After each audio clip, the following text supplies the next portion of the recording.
दोस्तों जुलाई 2024 में बांग्लादेश में स्टूडेंट प्रोटेस्ट होता है। देखते देखते ये प्रोटेस्ट इतना भयानक हो जाता है, इतना बढ़ जाता है कि जो सिविलियन गवर्नमेंट थी वो टॉपल हो जाती है। शेख हसीना को लिटरली अपनी जान बचाकर भारत भागना पड़ता है और आज भी वो भारत में रेफ्यूज सीक कर रही हैं।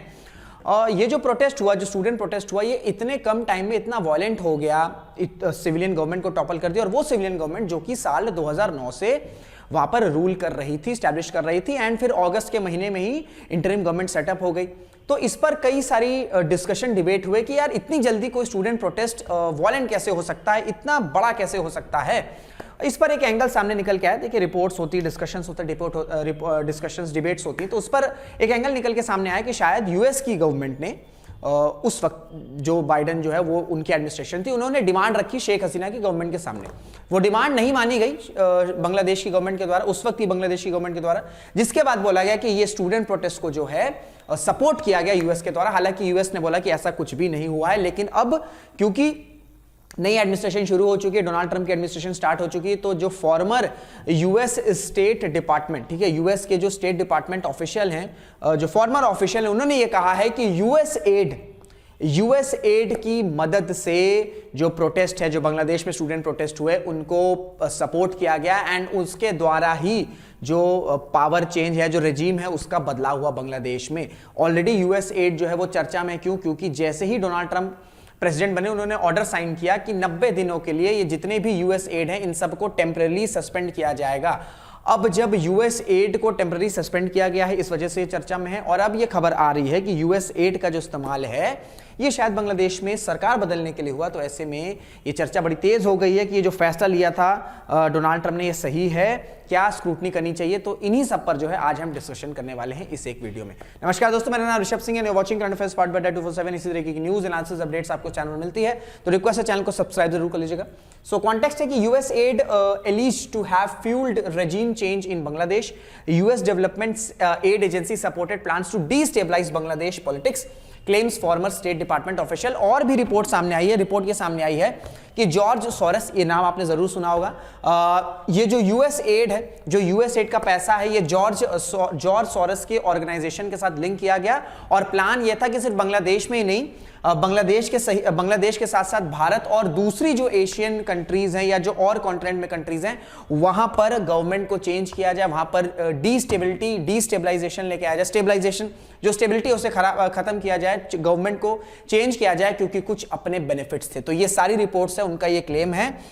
अब ये जो फॉर्मर स्टेट है, जो फॉर्मर स्टेट डिपार्टमेंट ऑफिशियल, उन्होंने क्या किया, इनका नाम है माइक बेंस। इन्होंने ये कहा है कि ये जो भी वायलेंट प्रोटेस्ट हुए, इसकी शुरुआत इस वजह से हुई क्योंकि जो यूएस की गवर्नमेंट है, उन्होंने शेख हसीना की सरकार से कहा कि हमको बांग्लादेश में मिलिट्री बेस बनाना है।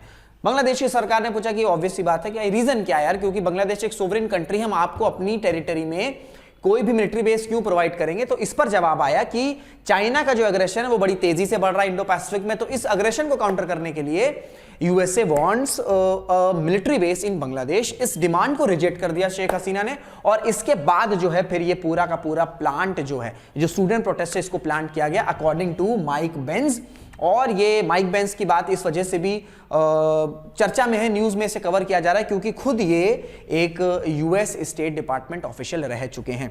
तो देखिए इन्होंने पूरी चीजें बताई हैं, इंटरव्यू के दौरान इन्होंने पूरी चीजें बताई हैं कि इस तरीके से प्लान किया गया। तो मैं भी आपको वो एक एक वर्ड बताने की कोशिश करूंगा एज इट इज जो उन्होंने कहा है। इन्होंने ये कहा कि इस प्रोसेस में क्या हुआ कि ये जो स्टूडेंट प्रोटेस्ट हुए, इसमें क्या हुआ कि जो एलजीबीटी पॉपुलेशन है, उसके साथ साथ जो एथनिक माइनॉरिटी ग्रुप्स हैं, जो स्टूडेंट ग्रुप्स हैं, ऑलरेडी ये प्रोटेस्ट कर रहे थे। ऑब्वियस सी बात है, कुछ लोकल इश्यूज चल रहे हैं और कुछ लोकल इश्यूज चल रहे थे, वहां पर ऑलरेडी ये प्रोटेस्ट कर रहे थे। तो ऐसे में क्या हुआ कि जो यूएस एड का पैसा था, इससे ये जो प्रोटेस्टर्स थे, जो ऑलरेडी प्रोटेस्ट कर रहे थे, इनको अंडरलाइन कर दिया गया। 170 प्री डेमोक्रेसी एक्टिविस्ट और 304 इन्फॉर्मेंट्स। इन्फॉर्मेंट्स का मतलब ये होता है कि कोई भी सीक्रेट इंफॉर्मेशन या कोई भी सीक्रेट नॉलेज जो है वो दी जाए। तो 304 इन्फॉर्मेंट जो है वो प्लेस किए गए। पूरा का पूरा ये जो प्रोटेस्ट चल रहा था, ठीक है, इसको यूएस एड से जो पैसा था, देखिए ये यूएस एड है ना, वो पैसा क्यों दिया जाता है पहले ये समझ लीजिए।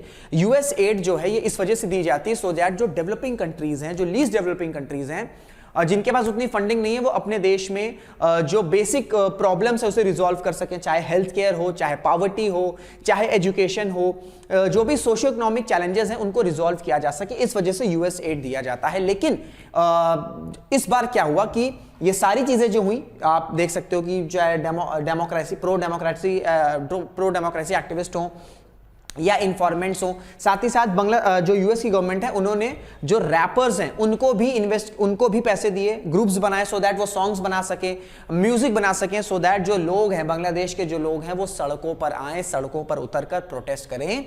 ये सारा जो पैसा है, ये सारी जो प्लानिंग है, ये किससे करी गई? ये सारी की सारी प्लानिंग करी गई यूएस एड से। They get 100% of the money, 40% नहीं, 50% नहीं, पूरा का पूरा यूएस एड जो बांग्लादेश को दिया गया था कि वो सोशियो इकोनॉमिक चैलेंज, जो बांग्लादेश में सोशियो इकोनॉमिक प्रॉब्लम है उसे रिजॉल्व कर सके, वो उस पैसे का यूटिलाइजेशन वहां ना होकर कहां पर हुआ? उस पैसे का यूटिलाइजेशन हुआ कि जो बांग्लादेश की सिविलियन गवर्नमेंट है उसे टॉपल कैसे किया जा सके। They get 100% of the money from the state department and they work closely with US add. ये बात कही है जो former US state department official है।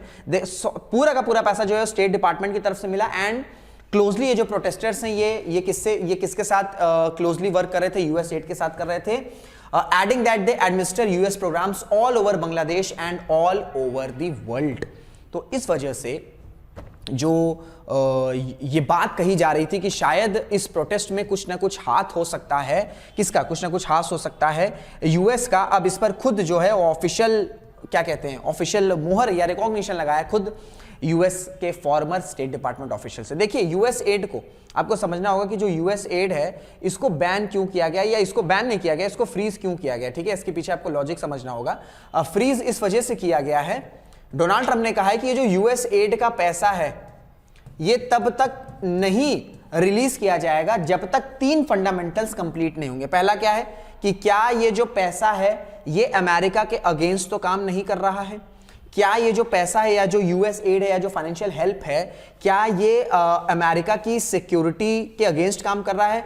क्या ये अमेरिका को और सेफर बना रहा है? क्या ये अमेरिका को और ग्रेट बनाने में काम कर रहा है? तो ये जो 3-4 पहलू हैं, ये 3-4 पहलू जब तक कंप्लीट नहीं होंगे तब तक यूएस एड को टेम्पररी सस्पेंड किया जाएगा। एंड अब जब डोनाल्ड ट्रंप ने बात कही है कि US add, and even Elon Musk ने भी ये कहा है कि यूएस एड में जो पैसा है इसकी स्क्रूटनी करनी चाहिए, इसे चेक करना चाहिए। एंड यहां पर अब जब ये खबर आ रही है कि भैया इस पैसे का इस्तेमाल किया गया बांग्लादेश में सिविलियन गवर्नमेंट को टॉपल करने में, तो ऐसे में ये जो एलिगेशंस या ये जो भी कंसर्न्स हैं डोनाल्ड ट्रंप और इलॉन मस्क के, इस पे कहीं ना कहीं मोहर आती। क्योंकि देखिए ये जो रिपोर्ट आई ना, ये सिर्फ ये नहीं बता रही कि बांग्लादेश में पावर जो रेजिम है उसे चेंज करने की बात करी गई है। रिपोर्ट्स का ये भी कहना है कि और भी कई ऐसे सारे देश हैं जहां पर ये जो यूएस एड है इससे कोशिश करी गई, जो जॉर्ज सोरोस है जो मैंने आपसे बताया कि उनकी ऑर्गेनाइजेशन से लिंक हुए, यूएस एड का जो पैसा ये जॉर्ज सोरोस की ऑर्गेनाइजेशन से लिंक्ड हुआ, सो दैट और भी जो देश है जिसमें भारत भी आ रहा है, जिसमें पाकिस्तान भी आ रहा है, जिसमें यूके भी आ रहा है, जिसमें आपका सीरिया भी आ रहा है, इस तरह के देश आ रहे हैं। तो ऐसे में जो यूएस एड है, जैसे मैंने आपसे बताया कि ये सभी गवर्नमेंट्स, ये जो देश है यहाँ पे सरकार चेंज करने की कोशिश की जा रही थी, या कोशिश नहीं एक प्लान होगा, जो भी था, ये सारी रिपोर्ट्स बताई जा रही। तो ऐसे में ये बिल्कुल सही है कि जो डोनाल्ड ट्रंप है जिन्होंने कहा है कि स्क्रूटनाइज करना चाहिए, इस पर बिल्कुल जो है ध्यान जाना चाहिए। क्योंकि देखिए इस तरीके से अगर जैसे यूएसए अगर वो किसी देश में उन्होंने अगर कोई मिलिट्री बेस मांगा और उस देश ने कह दिया कि चीज़ें हम नहीं आपको प्रोवाइड, हम मिलिट्री बेस नहीं दे सकते, तो आप पूरी की पूरी गवर्नमेंट चेंज नहीं कर सकते हैं। एंड जब से इंटरिम गवर्नमेंट चेंज हुई है, हुआ क्या बांग्लादेश में एक्सट्रीमिज्म बढ़ चुका है, ठीक है? वहां पर कंटिन्यूसली माइनॉरिटीज पर अटैक्स हो रहे हैं। एक टाइम पर यह बांग्लादेश पर कैपिटा इनकम के मामले में भारत से आगे निकल चुका था, 2021-22 की बात है। लेकिन अभी क्या है, जब से ये नई इंटरिम गवर्नमेंट बनी है, ये जो वॉयलेंट प्रोटेस्ट हुए हैं, इससे नुकसान किसको हुआ है? इससे नुकसान सिर्फ और सिर्फ आपका बांग्लादेश और बांग्लादेश के लोगों को हुआ है, जो कॉमन लोग हैं। बस 5 मिनट। अब बांग्लादेश में क्या चल रहा है, मैंने आपसे बताया कि ये जो भी चेंजेस हुए ये सच है झूठ है, क्योंकि ये सिर्फ रिपोर्ट्स की बात है और जो फॉर्मल और स्टेट ऑफिशियल उन्होंने कहा, यूएस ऑफिशियल है।